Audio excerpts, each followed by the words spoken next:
Did the star power in the 20s was solid. Like I was watching like first 15, 16 guys came out and I was like, this is kind of boring. Mhm. And then they started flowing in and I was like, okay, like and then the three-way face off with Cena, Roman and Punk was that was top tier. I was laughing at the end of it. Michael Cole, I'm pretty sure almost lost his voice. He couldn't hardly talk.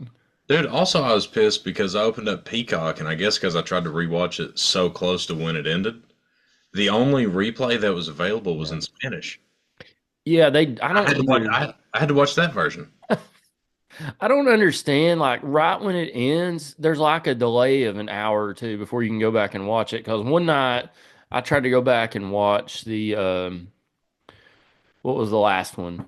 The last pay-per-view or whatever they're calling them now. I can't remember what it was. I tried Survivor to go Series, was it? I guess it was. And I tried to go back and watch I missed it and I was like, well, I'll just wait till it's over and watch it. Because it doesn't let you like on YouTube TV, it like you can say start at beginning or join live.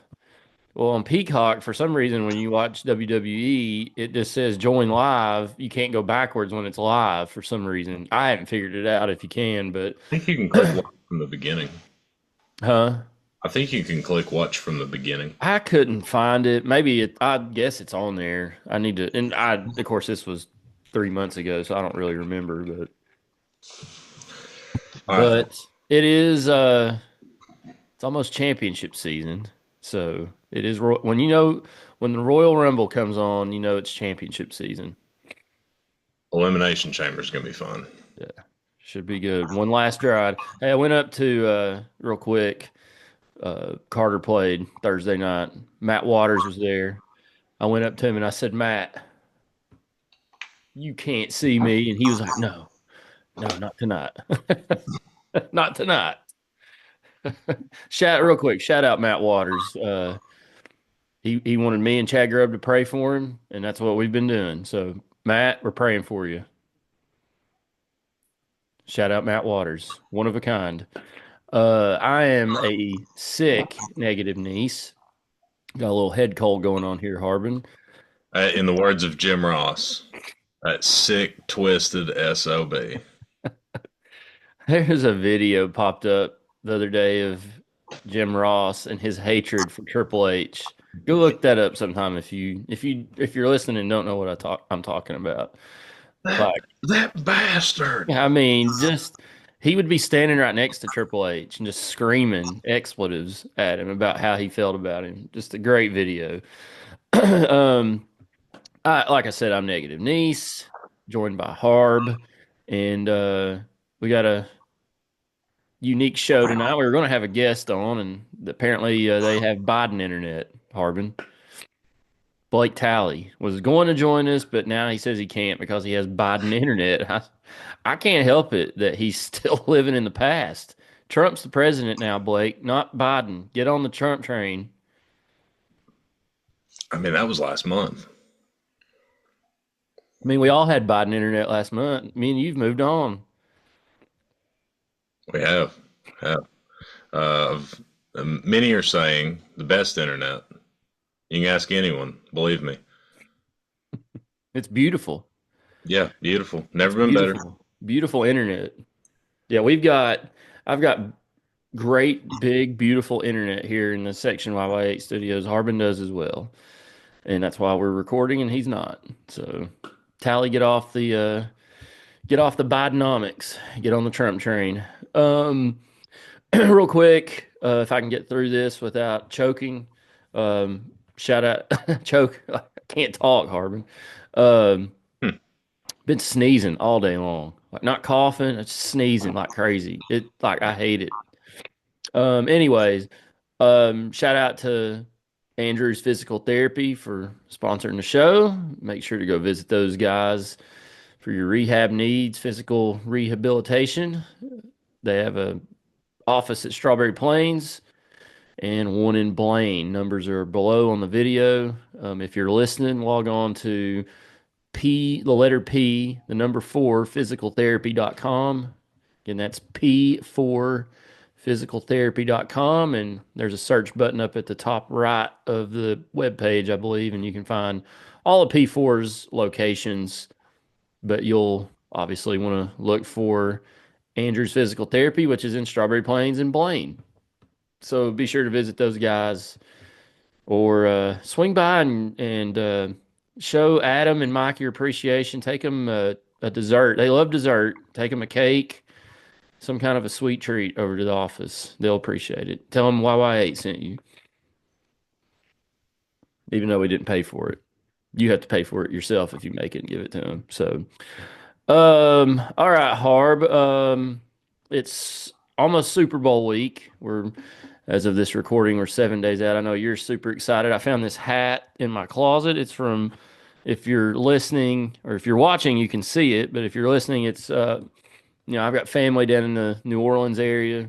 And this hat is from Super Bowl 31 at the Superdome in New Orleans. And that was, I just had it looked up here. That was the Green Bay Packers led by head coach Mike Holmgren, defeating the New England Patriots, led by head coach Bill Parcells, 35-21, January 26, 1997. Packers were favored by 14. Who knew? See, MVP Desmond Howard, now on game day. Who's the announcers? It was on Fox, Pat Summerall, John Madden, Ron Pitts, and Bill Moss, or Mass. And the cost of a 30-second commercial, $1.2 million. I know Harb's looking forward to the Super Bowl next week. Yeah, yeah, sure am. It's Hitler versus Stalin for me. Sad. So sad. But I know you're excited about the halftime show at least.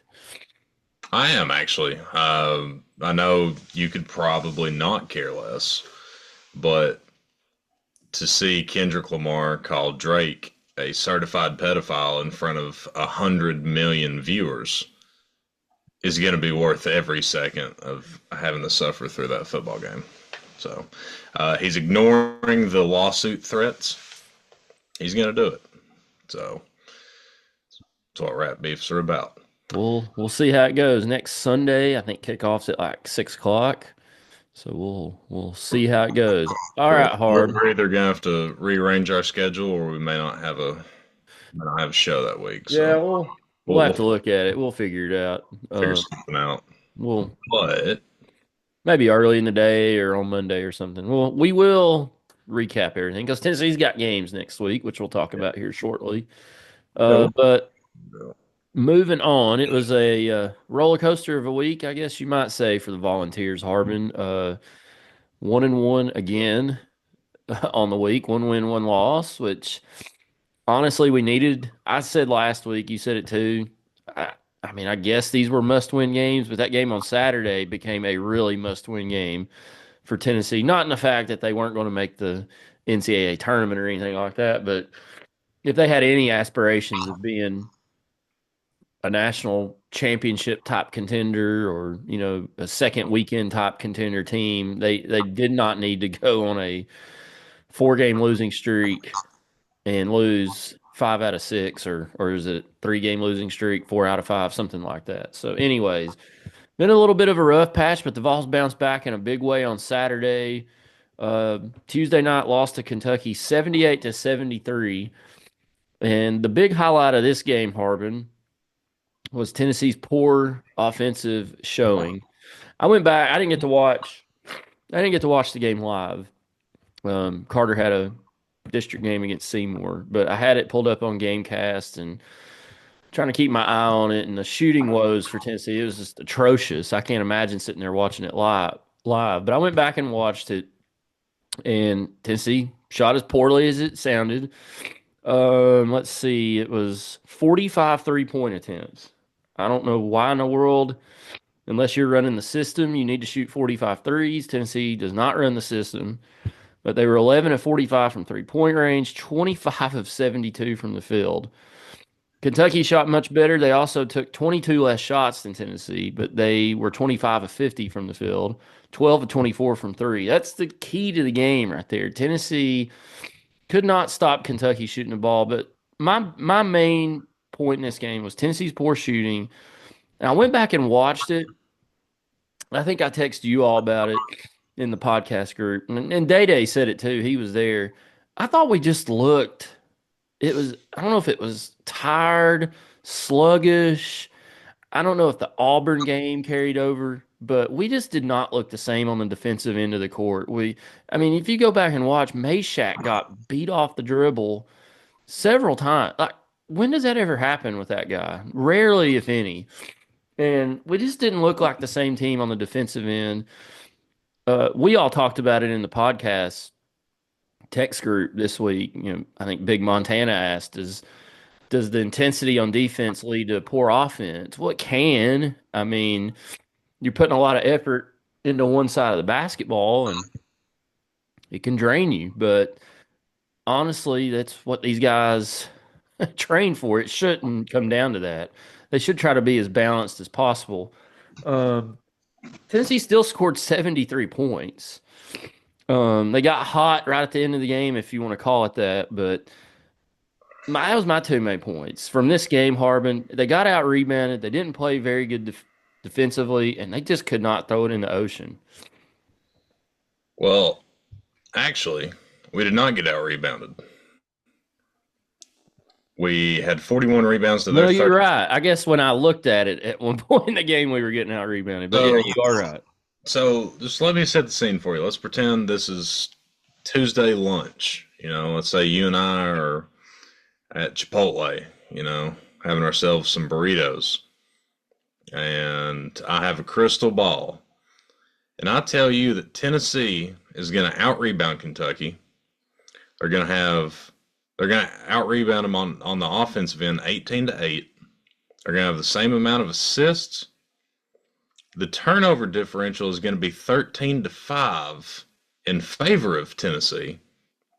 Points off of turnovers, Tennessee 15 to Kentucky's 5. Fast break points 7-5, so let's just say that washes out. Tennessee had more. And points in the paint 24-20. And you get 22 more field goal attempts at home. How many points would you assume that we win by if I gave you every single one of those numbers?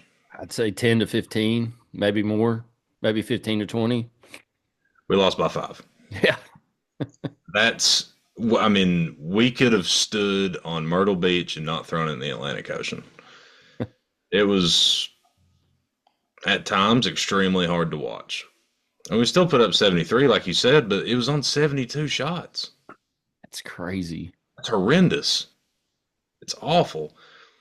And the thing that killed me about this game was somebody asked Rick Barnes if we were a good enough shooting team to shoot 45 threes in a game, and he said no. Well, big guy, you're the one in charge of that. I mean, I love the guy to death. Everyone knows my stance on Rick Barnes. I don't want anybody else, at least right now. I mean, he's going to retire soon. I don't know if it's going to be this year or in the next 2 to 3, but he definitely doesn't have 5 more in the tank. Everybody knows that. Point stands, I love the guy, but I don't know. I just felt like to keep it G-rated, a silly answer. I mean, it was cut and dry. I respect that part, but you're in charge of the shot selection for the most part, or at least the offensive design. And I think a lot of the problem is, which we'll get into this more with Florida game, this team is so confusing. I mean, there's some games where it looks like we could beat some NBA teams, and then there's some games where it looks like if we traveled up 11E, we couldn't beat Carson Newman. And it's tough. On the offensive end, the only person that did anything of notoriety was Igor. Igor played his ass off, just to put it plain and simple. 19 points, 9 rebounds, 4 assists, 4 of 8 from 3, 6 of 10 from the field. So if you take his 3-point numbers away, Tennessee shot it 7 of 37 when the shot did not come out of Milicich's hands. Going down the line, Ziegler 1 for 11 from three. Lanier 3 for 10. Boswell threw up one, bricked it. Jordan Gainey 2 for 8 from three, 2 for 9 from the field. In my opinion, we have three guys that I'm fairly confident in on this basketball team that can create their own shot. And that would be Lanier, Gainey, and Ziegler. And Ziegler and Milicic could go either way, in my opinion. If the whole team's struggling that bad from the field, one of the two guys that I'm very confident in that can get their own shot off, I don't want only one of his 9 shots being a 2-point basket. I don't want to see that.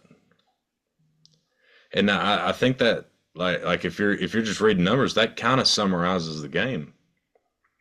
Hell, and I love Darlin Stone, but he shot 7 threes. Yeah. Why? Why? Why? He went 2 for 2 from inside the line. 1 of 7 out of it. One take I read, I mentioned this person on the show last week, very analytical driven uh, post that this guy puts out, but Jordan Moore on Twitter, and I think at one point he basically said it looked like a tired basketball team because they're just standing around shooting jump shots. Um, I don't know. I honestly went back and watched the game. Like I said, I didn't get to watch it live, but they settled so much, and it looked like they were in a hurry, forcing shots. And Rick Barnes kind of alluded to it in his post game. He said maybe I didn't get the message across to him good enough. He said I obviously didn't. He said that's not the offense we want to run.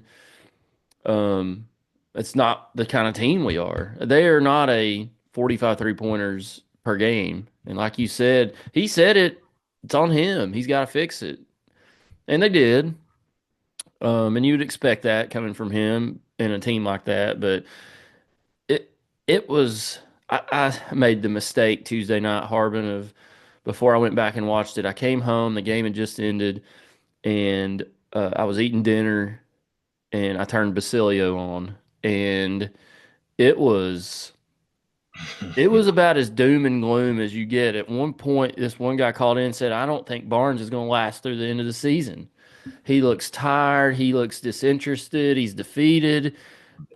Like 3 weeks ago, we were the number one team in the country and the last undefeated team in the country. And now after this game, we're 4-4 in the SEC, 17-4 overall, and we're already thinking about who our coach is going to be next year because Barnes is going to retire at the end of the year. Um, but you can't do that. We've talked about it on here before the season started. You say it a lot about November basketball, but you really can apply it to SEC basketball this year. You can't get too high or low unless you just go on a real hot streak like Auburn's 8-0. You can feel pretty good about Auburn. Alabama's 8-1. You can feel pretty good about Alabama, but they can also go on a losing streak in a hurry. And Tennessee was in a funk. I don't know if they busted out of it on Saturday against Florida or not. We'll get to that in a second, but it did not look good Tuesday night. That was besides that Florida game, I mean, it was Tennessee's worst game of the year, especially on the defensive side of the floor. They looked tired, sluggish, didn't play typical Tennessee defense. And like you said, all the numbers suggested we should have won that game, except for the 22 shots. Sorry, I'm about to And sneeze. Take over, Harbin. and Kentucky only had 7 bench points. That's another thing that I just noticed that's fairly infuriating to me. They really only had they really only played 8 guys, which if you look at the minutes, we really only played 7. We played 9, but Phillips got 8 minutes and Boswell got 4. But I mean, the starters for Kentucky, all 5 were in double digits. Um, let's see here. Is it Bree or Bray? I'm assuming it's Bray. He had 18, didn't miss a shot, 3 for 3 from three, 5 for 5 from the field. Uh, Jackson Robinson, I think he got player of the game, or at least he got all the camera time. I didn't get to listen to it with audio, but we had it on. Uh, he lit us up. He had 17.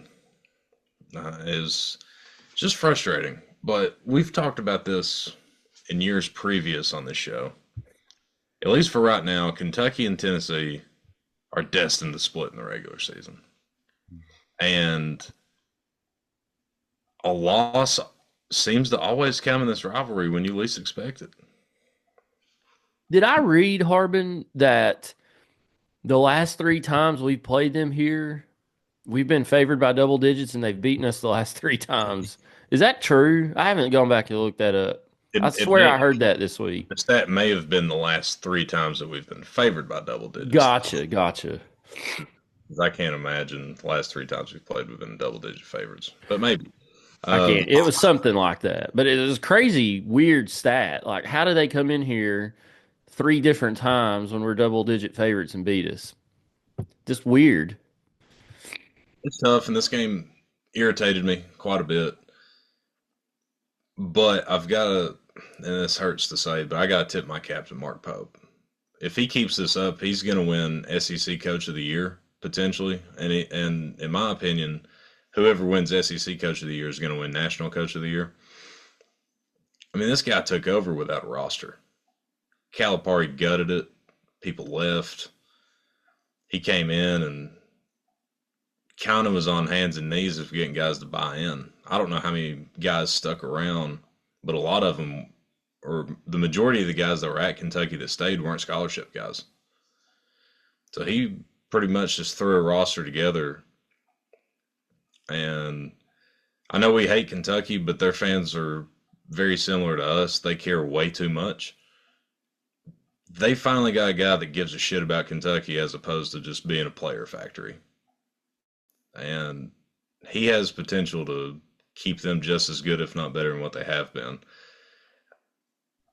And I enjoy that for the most part because that's what makes this rivalry fun. You know, they can't beat us in anything else. And I hate to sound like that, but this basketball rivalry is extremely fun. And that's the last nice thing I'll ever say about Kentucky.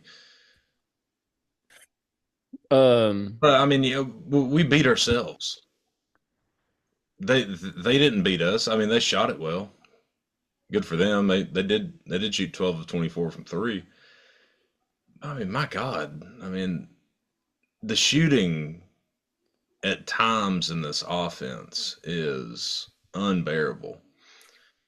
And a lot of it is settling, like you said. And going back to the point about us looking tired, there have been rumors that the flu has gotten around the team. And we saw that with Florida because Igor didn't get to go. And he was nowhere to be found on the bench. So those rumors may or may not have some legs to them. But either way, I mean, stuff's going to happen throughout the season. You got to figure out a way to get through it, yeah, which is a good segue to get into the Florida game. very good, Harbin. So it was nice that they actually had a Tuesday Saturday game from this point because coming Saturday to Tuesday, that kind of stunk after the game they played against Auburn. But um, it wasn't a blowout early on, but boy, they put it to Florida in the second half. Tennessee goes on to beat Florida Saturday 64-44. Didn't shoot a whole lot better. Just looking at the numbers, Tennessee was 24 of 60 from the field, 40%, 6 of 22 from three-point range for 27%, but that's 23 less three-point attempts for Tennessee. But Tennessee did everything. I mean, defensively, just suffocating Florida. I think it was their lowest point total of the year. I would hope so, at least, because they average, I think, around 80, 83 points a game, something like that. Um, Tennessee out rebounded them on both ends of the court. More assists, more steals, more blocks, less turnovers. Kind of similar to the Kentucky game. And I do want to say, I've been kind of hard on Tennessee's defense, and it was not great against Kentucky. But the numbers and everything say it's good. Look back at the last couple games. Tennessee held Auburn to their worst offensive performance of the season. Tennessee held Florida to their worst offensive performance of the season. They've done this several times this year. I think Texas, they held them well below their average. So it's this team's still good defensively. I'm just very hard on them because I expect a lot out of them on that end of the court. I think the offense will figure it out. This team, I don't think, has been healthy in a couple weeks either. I think that's causing some issues on the offensive end, but the defense should carry on, and I don't feel like it's been as elite. But after this game Saturday, they're back to number one in adjusted defense in the country. They had fallen down to like number 3 or 4. Not anymore. They're back to the top of the line. So I thought it was a really good effort for Tennessee. Wasn't the best game offensively, but they did what they needed to do. You don't have to score 80 points when you hold somebody to 44. And I thought they did a good job. It seemed like Chaz Lanier came out of his little slump, 5 of 9 from 3-point range, ended up with 19 points. Gainey had a solid game. I know he's been battling the flu. He had 16 points, 5 of 13 from the field. Akpara, 10 points. All this is big because we were down Zakai Ziegler and Igor, like you said. Igor apparently had the flu. Day Day had reported to us earlier in the week that flu's been going around, and it has been. There's a lot of sickness going around in this area right now, and so they probably have it. I'm one of them. I've got something right now. Don't think I've got the flu, but um, not having Ziegler out there, I thought I went into the game Saturday. I tweeted it from the YY8 Twitter account or X account. Vols win today. I just felt very confident about the game for some reason. Usually under Rick Barnes, Tennessee doesn't have back to back to back games where they don't win, they don't play well. It just felt like they were going to come out and play well. Well, then the news came out Ziegler was out. Then the news came out that Igor was out, and I was like, well, never mind. And then we win by 20. And then I tweeted, I knew it all along. Um, just a gutsy effort from Tennessee and a huge win for this team. They're 5-4 in the conference now. 18-4 overall. They're number 4 in Ken Palm, number 4 in the net rankings. Um, let's go on a winning streak again. What'd you think about the bounce back win against the Gators? That was huge. To put it in one word, it was necessary. I feel like that's a good way to put it. And it really felt good to get them by 20, considering what they did to us in the swamp. You know, felt like a pretty good get back. But this was Tennessee basketball. Like it was ugly, it was gritty, and we're gonna bring you down in the mud with you. And we may not win style points, but you better be comfortable in the mud because we definitely are. And that's exactly what happened. We mucked it up. Uh, and the first that I think you said that you didn't get to watch much of the game. That first half from both teams was one of the worst halves of college basketball I've ever watched in a Tennessee game. Like the first half of that game felt like that Georgetown game from 8 or 9 years ago. Yeah, and there was a Virginia game too back in the day that was pretty bad. Brutal, dude. I mean, it was rough. And then we came out and we busted their head open in the second half. I think we outscored them by 17 in the second half, I believe. I think we had a 3-point lead at halftime. Um, but early Saturday morning, Tennessee was a 4.5 point favorite. And when they announced that Zakai Ziegler was out, the line only went down 1 point to 3. 3.5, 3, depending on where you looked. And you know me, I love to look at gambling lines to see how things change. Because a lot of times, the line's going to tell you what's going to happen. Right. With Ziggler going down and Igor being a game time decision, the line only went down a point, point and a half. That told me that we were going to win.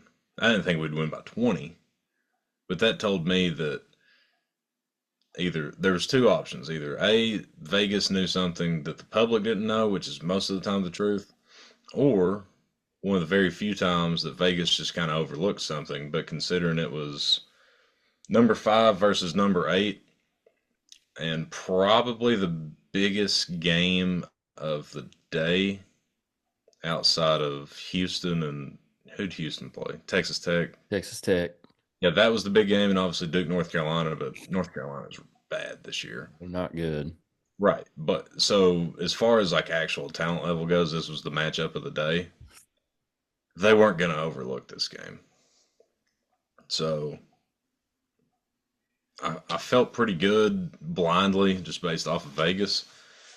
But then when Igor didn't play, I got nervous. But I don't know. Like I said earlier, this team's confusing.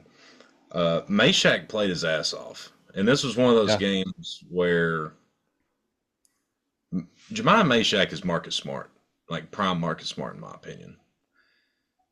Like, for example, his stat line: 8 points, 8 rebounds, five assists, three fouls, 4 of 10 from the field, and 0 for 1 from three. Those numbers ain't going to jump out at you, but there was a few possessions where he played some absolute torture chamber defense. There was one possession in particular. I think he got three deflections and ended up getting the steal. I think it was on two different guys. It was an awesome play. But yeah, I mean this is how we're gonna have to win, or this is how we're gonna have to count on winning. We're not we can't rely on scoring 80. I mean, there's gonna be games where we do that, but we can't rely on that. Like, it's defense is gonna win us games. And I hope I'm wrong saying this, but you know how when you get that feeling in your tummy about something and you just know you're not wrong. The first half struggles of this team is going to be its demise. It just is what it is. It may be in the first weekend of the NCAA tournament. Hell, it may be in the Final Four.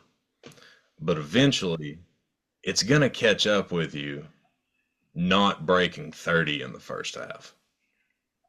I mean, it's great that you can hold your opponent to 24 or 21 in the first half, but you got to get something going. You can't wait until halftime to actually get some buckets going in. It's and it's been working for the most part, you know. Like, and obviously, well, the funny thing is, we got hot in the second half to score 64. That's the point that I'm making here. Yeah. But there's gonna come a game in March or hopefully April that we can't get anything to fall in the first half, and it's gonna be too much to overcome. And we've already seen it. But crystal ball, that's what the end of the season is going to look like, and we're going to end up having this conversation again in roughly 2 months. I hope they're like those Virginia teams under Tony Bennett that were really good. They weren't very good offensively Yeah, terms in relative terms of good and bad. I mean, they were good. They were a good team, but they were really elite defensively. Played a much slower tempo, which Tennessee's doing right now. And maybe they turn into something like that, as painful or hard as it might be to watch. I'm not a fan of it, but maybe that's how this team's built right now until they get healthy. And they're not going to get much more healthy. They'll get Igor and they should get Ziegler back. I think they posted today or late last night that Ziegler had an MRI and it showed no structural damage. So I'm assuming they're just being careful with him. But I mean, they'll get him back. They should get Igor back this week. They don't play till Wednesday, and it's at home, so they had today off Sunday, and they'll come back to practice on Monday. Hopefully, they'll be back to full strength Wednesday. If not Wednesday, they'll be. I would assume they have Igor back Wednesday, and hopefully Ziegler back Wednesday or Saturday. but they've got two tough games still coming up. You look at the schedule going ahead, there is no, we've said it on here, there's no like, let's take a breather here. We got an easy opponent. It's not happening. They got a hot Missouri team coming to Thompson Bowling on Wednesday night. They've got a road trip to Norman, Oklahoma to face a team who just beat Vandy by 30 yesterday. And we lost to Vandy earlier a couple weeks ago. So, yeah, Oklahoma is not, they're not great, but you can't go out there and have a C or a D game and expect to win. Like they're going to have to play well in both of these games. While you were talking, I was looking up this week's games at Missouri. Tennessee's favored. BPI. I haven't seen a betting line, but BPI. What's that? It's here. Oh, sorry. At TBA at FCC.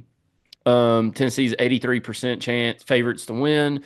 And then at Oklahoma, I believe we're 66% favorites to win. Of course, it's on the road, it always goes down, but um, Missouri's not going to be an easy game Wednesday night. Tennessee's going to have to play well. I hope Ziegler's back and I hope Igor's back just for a depth standpoint.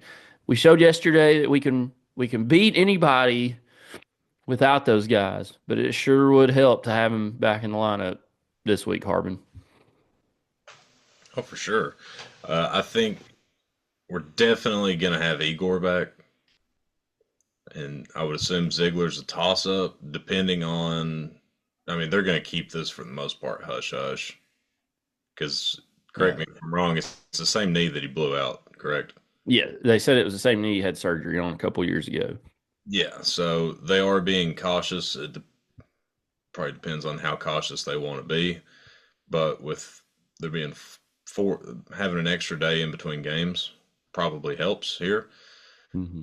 Um, I don't know if he'll play or not. If somebody put a gun to my head, I would say that he probably will, but we'll see. I think I he definitely need to come out and look pretty good against Missouri, though. I don't want to sound like Wes Rucker, but I will say that I've had surgery on my knee. I talked about it last week.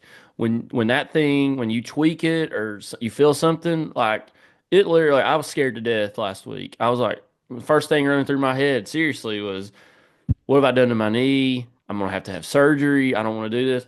I'm sure Ziegler might have been thinking something similar to that. It was a pretty bad knee injury he had. Worked his butt off, rehab, came back last year, and like he never missed a beat. And when you tweak that again, that starts running through your head. Have I done it again? And he probably, I mean, he came back in and played that game against Kentucky, but I couldn't feel his leg with all the shit that they shot up in. right. And you just wonder, like, what was his mindset going, from Tuesday to Saturday? I mean, he was up walking around on the bench. He looked fine, but it's hard to tell. I mean, you can walk around with an injured ACL. Trust me, I know. But I don't know. I hope maybe he went to Andrews physical therapy and they get him back to 100% hard. They have. It wouldn't shock me considering the type of work that they do. Yeah. Yeah. I mean, just highly regarded. It would not surprise me if Chad Newman and the surgeon sent him up to where do you think he would have went? Blaine or Strawberry Plains? For convenience sake, Straw Plains is closer to the University of Tennessee, so for that reason, I would assume that he went to see Mike. Probably so. But he could have went to Blaine. I don't know that anybody would have known him in Blaine. Hey, take it easy now. Take it easy now. Blaine's got a red light now. They do. And a food city. Here a Waffle House is coming. It is, and a Taco Bell. We've got the Taco Bell. I have not tried. I drove through there today. I have not tried Patriots chicken yet. I need to try that. I haven't been up there in a while. I had to drive through and drop some money off at the deposit box at the whatever the bank is there in downtown Newport or downtown Blaine. Sorry. God, Um, this keeps getting worse here. yeah. Sorry, we was talking about Smoky Mountain Country Club earlier. I've got Newport on the mind. My second home. My third home. Mascot's my second home. Straw Plains is my first home right now. So, anyways, like we said, Vols got again two tough games this week. One at Thompson Bowling against Missouri, who has made a dramatic turnaround from last year, and that might be a coach that's up for Coach of the Year. And then the Sooners, Oklahoma Sooners, on Saturday. So we'll see how it goes. I hope Tennessee goes 2-0 this week. They could sure use two more wins to help them vault a little higher in the SEC standings. I really think they need to try to get in that top four. Top eight's okay. And I haven't looked at the bracket of the SEC tournament, but it would be awfully nice if they were in the top four of the SEC tournament. It just makes your path so much easier going forward. But a lot of basketball left to be played. We got return trips to Kentucky coming up here soon. I assume we've got South Carolina here at some point. I think it's in March, maybe. So another month to go until we get some sort of a breather. But up and down week for the Vols. 1-1. Like you said, I like that. A necessary win. They needed to win that game Saturday. They honestly needed to win both of them if they had any aspirations of still trying to win the SEC championship. That made it tough on themselves now. I mean, it's not impossible. They're just 3.5 games out. They're really 4.5 out because they don't play Auburn again. But a necessary win to keep them afloat in the top half of the SEC. So good and bad week for the Vols. We'll hopefully they can get healthy, get well, and get back to their winning ways on Wednesday night. Couple of notes, Harbin, before we get to hater and loser. I assume you have one. I Do you do. have a hater? Good. It was announced this week they're doing some upgrades to Thompson Bowling Arena after the season. We knew this was coming, but they officially announced a new video board that's coming, a larger video board. It's got video boards like underneath, like a lot of the pro arenas have. So that'll be cool. A new luxury Riverside Club is what they're calling it. So if you haven't seen that, look it up. Pretty cool renderings there. We'll make Thompson Bowling Arena new sound system because apparently the sound system's bad. I'm not there enough to notice it, so that'll be cool. But some upgrades coming. I saw some baseballs coming up. I saw some pictures. The media was at Lindsey Nelson Stadium for some scrimmages. The reigning national champion Tennessee baseball Vols had this week, and the stadium. I drove by there last Friday. I was doing some reconnaissance work for East Skybox 522. Can't tell you what it is right now, but doing some reconnaissance work, and I drove by Lindsey Nelson, and it is a mess. There's cranes, construction equipment everywhere. The season starts here in a couple weeks, and we all know the stadium's not going to be done. They got a lot of stuff to clear out just to get it to where people can come in and out of that place. Um, you're going to see a halfway done Lindsey Nelson Stadium when you see it on TV. There's some pictures out there. I'll try to find them and post them on the YouTube video of this episode if I can find them. But Lindsey Nelson Stadium still going through it. There's construction at the football complex. There'll be construction at Thompson Bowling after the season, and then I haven't seen or heard when they're doing the entertainment area over there at Neyland Stadium, G10 area. So that's coming soon. But the University of Tennessee is keeping local contractors and construction companies very busy right now. That's for sure. Oh yeah. And also we are working on getting a guest from the baseball team on here. I'm working on a date and a time. I won't tell you who that is. Some of the listeners may know this player, but he is a player currently rostered on the team, and he will hopefully be joining us here in the next couple weeks to talk about the upcoming season and give us a little insight onto who he is and where he's from. So looking forward to getting that set up for y'all. It's not Tony Vitello. I wish it was.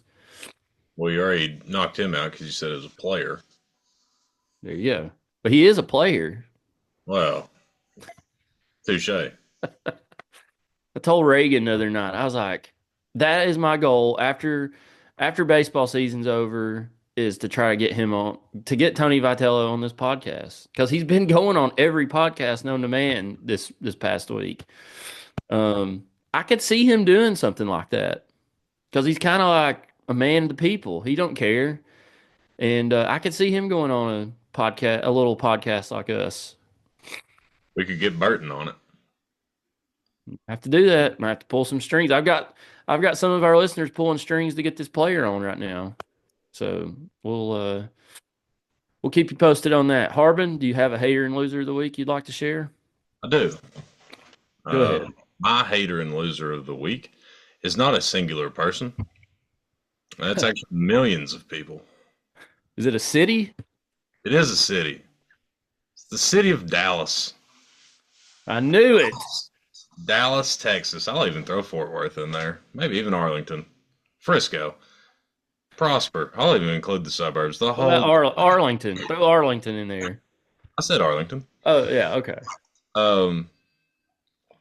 This has been a rough week and a half stretch for the North Texas community. It started off with the Dallas Cowboys hiring Brian Schottenheimer as the new head ball coach. Who? The star. Yeah. Yeah. Extremely underwhelming. It was joyous when Mike McCarthy got fired, and then it turned into, oh God, this could get bad. And then it slowly turned into, oh God, hit rewind. The bad thing is, when they talked about Dion getting hired, I was like, nope, don't want him anywhere near there. And then when it said that Schottenheimer was looking like the next head coach, I was like, yeah, I'll take Dion. I'll take him right now. So Jerry Jones just promotes the offensive coordinator, who's only been an offensive coordinator for the Cowboys and never even called plays because Mike McCarthy was calling plays. So I guess the good thing in all of this is nobody knows if he's any good or not. That's also the bad part. And if you're the Dallas Cowboys, you just can't be hiring head coaches like that. Personal opinion. But it gets worse for the city of Dallas. Last night, Saturday night, well, if you're on the East Coast, it was Sunday morning, roughly about 12:30, 12:45. Shams, it just doesn't roll off the tongue like Woj, unfortunately. No more Woj bombs. No more Woj bombs. Yeah, that one hurt. But Shams put out a tweet that said that the Dallas Mavericks were trading Luka Doncic and more to the Los Angeles Lakers for Anthony Davis and more. It was a 3-team trade. I believe it included Utah. Utah got some scraps. The most surprising and head-scratching trade probably in NBA history. It's up there for professional sports history on trades that just don't make any sense. Luka Doncic is 25. He's in everyone's top 3 to 4 players in the NBA. He just took the Dallas Mavericks to their first finals appearance in 13 years. And they weren't having a bad year. He's missed some time because he's been injured. But their GM comes out and says that they got Anthony Davis to win now. So you trade one of the most prolific players in the league. He's a walking triple-double. He's a walking 30-piece. And he's 25 years old. And you trade him for Glass Man, or as Charles Barkley calls him, Anthony Davis. And he's 31. I'm not even a Dallas fan. Dallas is probably my second favorite team in the league. I was a Dirk fan growing up, and then obviously that segued into being a huge Luka fan.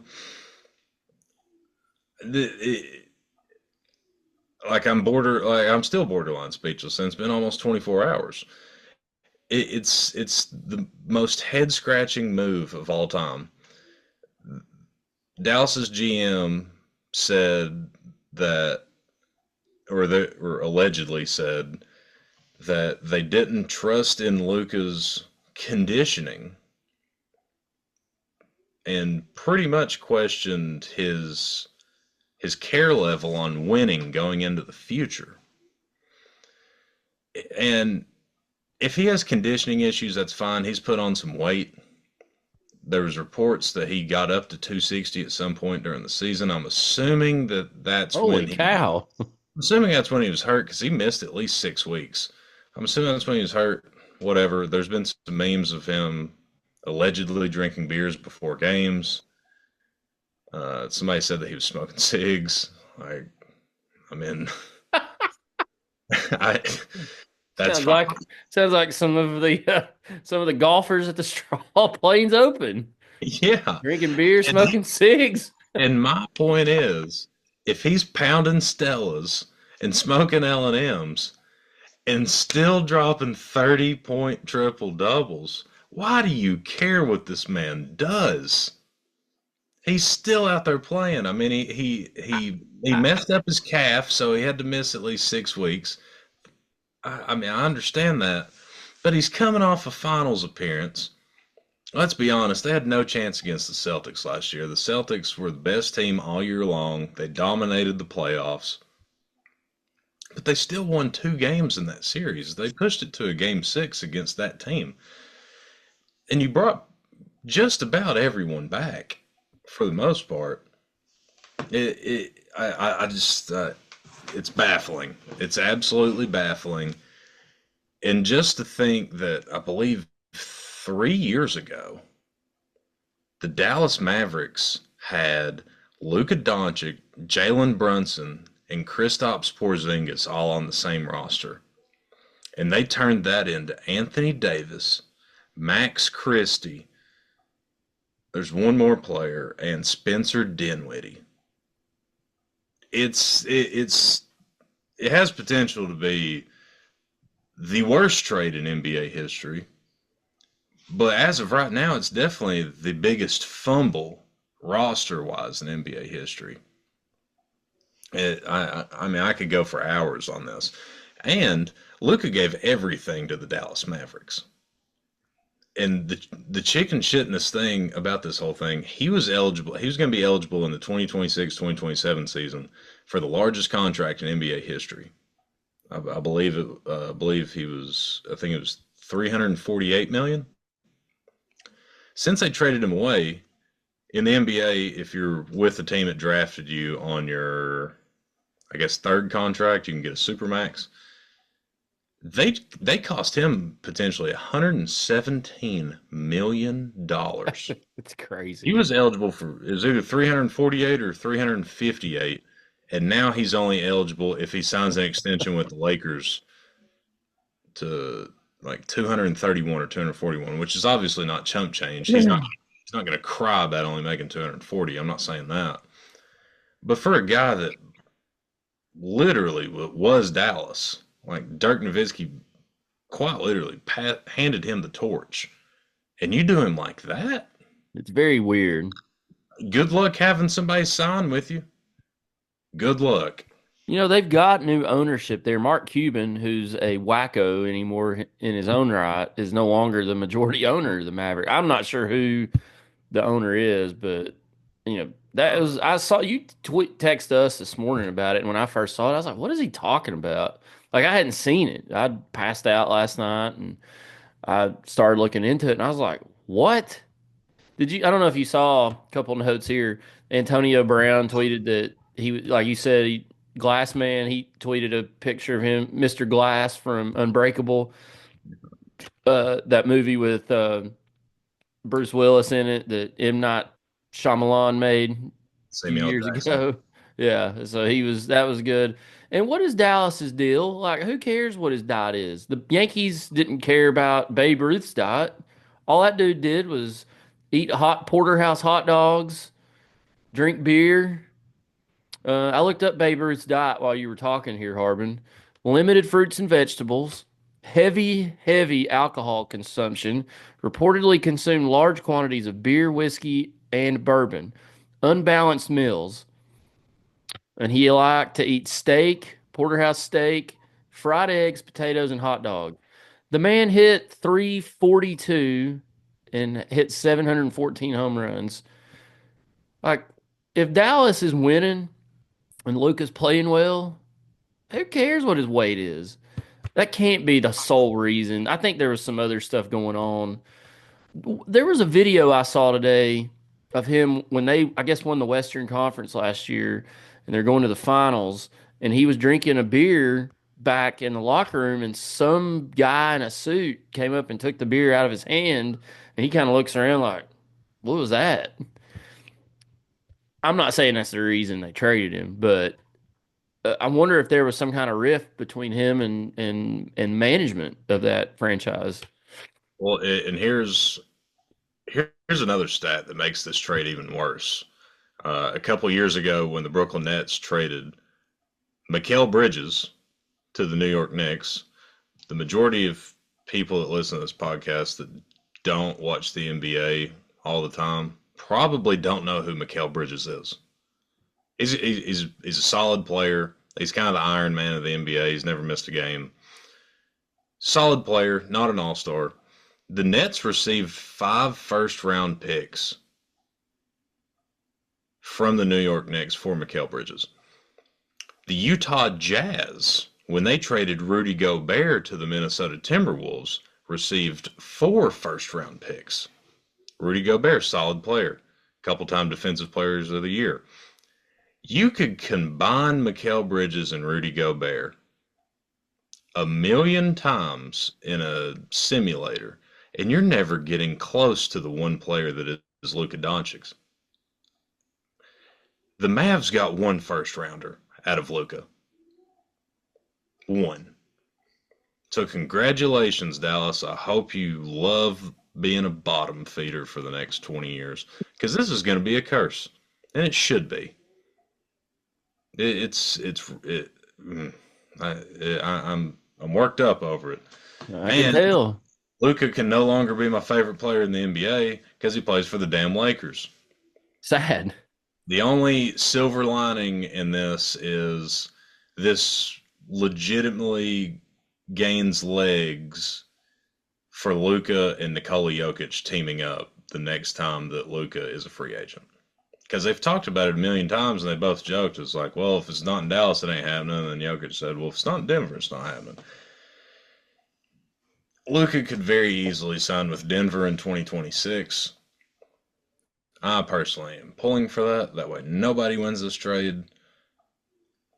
I don't know. But if you're Luka, how could you possibly pass up being the face of the Lakers when LeBron retires?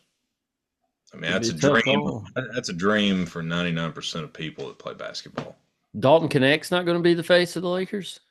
Could be. I mean, you got that's 3 exciting whites. Yeah.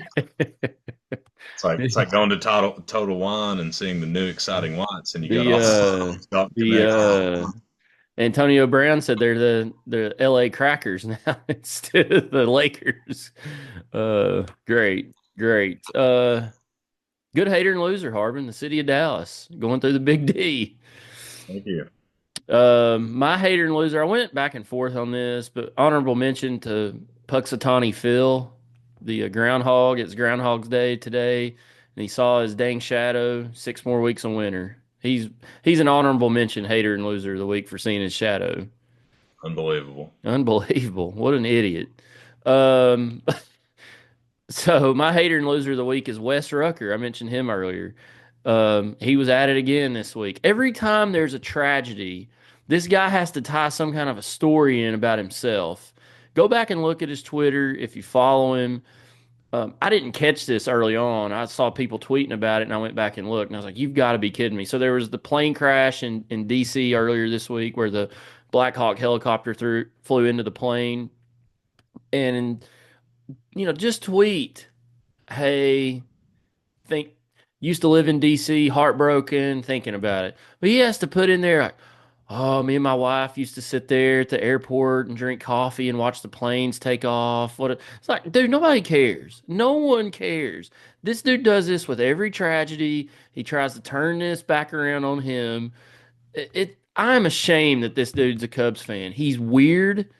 He's a loser, and he also can't stand for the national anthem. I mean, remember that time he couldn't stand for the national anthem, and he said it was because he had a injury or an illness or something, but He had a stroke or something, or right? something. Who knows? But like, just stop, dude. Nobody cares. No one cares that you drank coffee and watched airplanes take off at the Ronald Reagan Airport. Literally, no one cares. It's not about you. Hundreds of thousands, if not millions, of people have done that. Yeah, I can't say I've ever drank coffee and watched airplanes take off, but kind of No, reminds me of the old what's the song? I'm just sitting here watching airplanes take off and fly. I can't remember that guy's name, but anyways, that's my hater and loser of the week. Go back if you're on X, go back and look that up. It wasn't that long ago. It was like Wednesday or Thursday that all this came out. He got ripped a new one on social media for it. But Wes Rucker is my hater and loser of the week. Quickly before Gary Allen. Gary Allen, that's right. Quickly before we go, we were talking earlier. You brought up that Georgetown game back several years ago. That was an atrocious offensive performance by both teams. That happened in the 2012-2013 season. I believe Conzo was our coach. Had to be with a score like this. It definitely wasn't Bruce Pearl. We lost to number 20 Georgetown in the SEC Big East Invitational, 36-37. The score at halftime was 18-16. Tennessee led. I mean, I can't imagine sitting there watching that, Harbin. I remember watching it. I do too. I believe, was that the year that Armani Moore played center? Probably. I don't remember. I'd have to look the roster up. But it gets better, Harbin. It gets better. The very next game, let's see. That game was on a Friday night. The next game, Wednesday, Tennessee goes to Charlottesville, Virginia. This is the game I referenced. I didn't realize it was the same season. I didn't realize this was back to back. Tennessee lost 38-46. So they scored in back to back games 36 and 38 total points. Now, we were talking about how bad Tennessee was this past week, and that's atrocious. Tennessee, the score at halftime was 25-16 Virginia. Tennessee actually outscored Virginia in the second half, but only by one. Let's see who was on Tennessee's team that year. Armani Moore played 1 minute in that game, in the Virginia game. Trey Golden, Kenny Hall, Skylar McBee. Let's see who led the way. Trey Golden with 11 points. Jarnell Stokes, Josh Richardson, and Jordan McCray. How does a team with Jordan McCray, Josh Richardson, and Jarnell Stokes score 38 and 36 points, Harbin? Can you please tell me how that happens? Maybe they had the flu. Maybe they had pneumonia. I don't know what was going on. But then I was looking on at the schedule. They come back home the very next week. They had, it looks like 8 days off. They came back and played at Thompson Bowling Arena and beat number 23 Wichita State 69-60. What a turnaround. They doubled their point output. Got hot. They got hot. Figured Let's it see. out. Let's see who led the scoring in that one. Trey Golden, 25 points. Jordan McCray, 17. Yemi Makanjula chipped in with 9, Harbin. Yimmy, that's a name that I kind of forgot about. Quentin Chivas, Brandon Lopez, DeMontre Edwards. Let's see, Josh Richardson was held in check with 3. Kenny Hall had 4. Jarnell Stokes with 6. So there you go. Also, I told you last week I would share this picture. I just sent it to you, Harbin, so you could look at it. But it's a picture of one of my favorite Super Bowl pictures of a uniform matchup: Washington Redskins versus the Miami Dolphins. It's on your screen if you're watching. If not, I'll post it on Twitter after this episode's posted. But just a beautiful uniform matchup, Harbin. For sure. That Redskins uniform is fantastic. Same with the Dolphins. Neither one of these teams now have jerseys that look anything remotely like that, and it's a shame. It's just a crying shame. But little Super Bowl fact or flashback for you there if you're watching. If you're listening, go to our X or Facebook page and I'll post it there. Give it a day or so before I post it. But Harbin, I'm done. You got anything to share before we leave? No, golf is back, so that's fun. Pebble Beach Pro Am was this week. Always fun to watch golf at Pebble. It's one of the it's one of the premier stadiums or stages Yeah. I in call it a stadium. the world of golf. Crybaby Rory won, so I wasn't happy about that. But Scotty's back. Ho hum top 10 after missing months of action after cutting his hand on a wine glass while trying to make homemade ravioli, Yeah. which is the most Scotty Scheffler. He was at an Airbnb, so he didn't have the proper utensils that he'd normally. Right. It is the most Scotty Scheffler story of all time. Couple of interesting golf shots in that game. Or in this Oh, tournament. oh yeah. Scotty Scheffler from the beach to get up and down or back to the fairway and then get up and down for par on the par five. And then help me out here. Who hit it off the tree roots? Cam Davis. Cam Davis hit it off of tree roots to about what, a foot, 2 foot? That's top three golf shot I've ever seen in my life. That was crazy. I was worried about him breaking his wrist or his Like, golf like, club. like throw out circumstances and whatnot. I mean, he had a 40-yard pitch shot that landed hole high, skipped about 4 feet, and zipped right back to about a foot off of a tree root. It's witchcraft. Like you would get burned at the stake for that in the 1600s. And we saw a hole in one on number 7 at Pebble. Shane Lowry hit one Did earlier you in the week. see his hole in? He's had 3 hole-in-ones in his career. Augusta number 16, Pebble Beach number 7, and TPC Sawgrass number 17. Yep, that's That's crazy. can't draw it up any better than that. I mean, that's three. Like, I would just stop there. I don't need any more hole-in-ones. I've got the three best I'll ever have. The number 4 in my opinion, just for how fun it would be 16 at TPC Scottsdale at the Waste Yeah, Management. that would be good. Yeah, I mean that, and I mean there's better ones on earth. Don't get me wrong, but just if I already had those three in my back pocket, that'd be the only other one that I would care about getting because of the party that would ensue. But yeah, shout out to Shane Lowry, like literally bucket list golf life. He's won a major. He's won the most important one to him. He won the Open. He's Irish. He's won 5 or 6 professional tournaments, I believe, and he has hole in ones on those 3 holes. Like we said, I mean, he is literally living the dream. Only hole I'd put in front of those is number 13 at Ruggles. If he hit a hole in one there, then he's got them all. I think I'd personally take number 3 at River Islands. True. Yeah. I'm sorry. That's a better one. Yeah. Touche. Number 3. If he hit a hole in one at River Islands, number 3, there you go. Yeah, yeah. Then I could crown him the hole in one king. Yeah. There we go. I was trying to think here off the top of my head of some par threes that, just randomly, nothing stuck out to me except the 13 there at Ruggles Ferry. But I can't believe I didn't think of River Islands, number 3. Good point, Harb. All right. Well, we're going to call it a night. Thanks for listening again to us this week. Remember, you can find us on our YouTube channel. If you're watching, thanks for watching. Remember to like, subscribe, comment. If you're listening, thanks for listening. You can find us on you can find us on Spotify, Apple Podcasts, or anywhere you get your podcasts. Remember to like and subscribe and maybe share the episode with us or for us. Help get the word out there. But appreciate that. Also, again, shout out to Andrew's Physical Therapy. I've got one game at Carter this week, Harb. It's a big one on Friday night versus the Fulton Falcons. First place in the district on the line. If Carter wins, they'll be tied for first.